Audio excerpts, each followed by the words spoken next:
Now turn our attention to Brenda Wanga, who's been following events in Homa Bay, one of the places where elections was meant to happen today, but it's been cancelled. Brenda, what's the latest from where you are?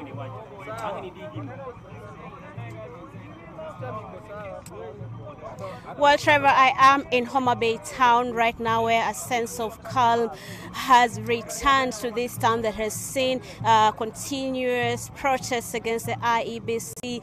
The last happening yesterday during the repeat of the presidential election. People from this town maintaining that they would not take part in that exercise, and true to their word, they did not do that.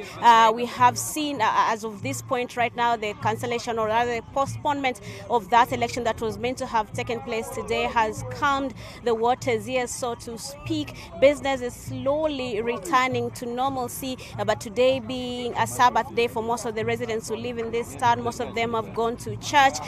So it is a sense of calm here, but we have been able to speak to some of the residents who insist that despite the fact that the election has been postponed in this area, IEBC, when and if it decides to announce another date for the elections, they will still not take part in those elections. Homa Bay is one of the 4 counties in which the were postponed by the IEBC, the others being Siaya, Kisumu and Migori. The residents here saying that despite the fact that this election has been postponed in this county for today, IEBC calls it tomorrow, next week, they will still not take part in it until they get direction from the man they consider their leader, Raila Odinga. They also tell us that they are still waiting for that direction from the NASA leader. Yesterday speaking, he said that he will provide direction on Monday, and they are waiting for that. We've been able to speak to some of the business community from this area. Many of them are women who sell fish right by the pier,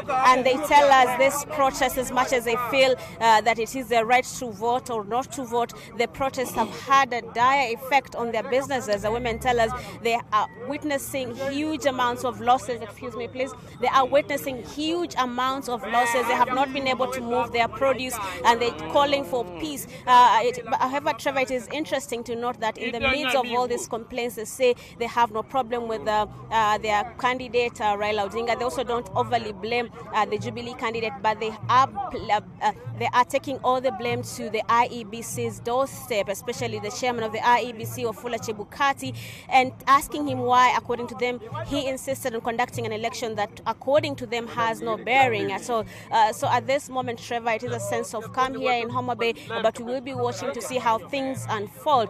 Most of them, actually, just to tell you this, are saying that today they have not taken to the streets because they have not been provoked by the security forces. So they say as long as the police don't bother them, they will not bother them. Trevor? Brenda, before I let you go, do we have confirmations of any arrests or something from the police officers? Because we know there were protests in that area.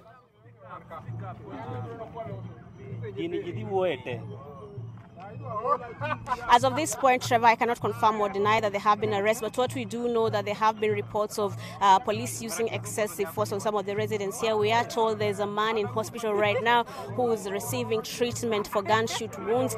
We have also unconfirmed reports that one person was killed at the home of a former MP from this area, Mr. Rege, but these are facts that we will be seeking to get confirmation to as the day progresses. But as of this moment, Trevor, like I mentioned earlier, everything seems to be calm here, but we are keeping a watch on things to see how the situation unfolds as this day progresses. Trevor? All right, thanks, Brenda. That's Brenda Wanga speaking to us live from Homa Bay.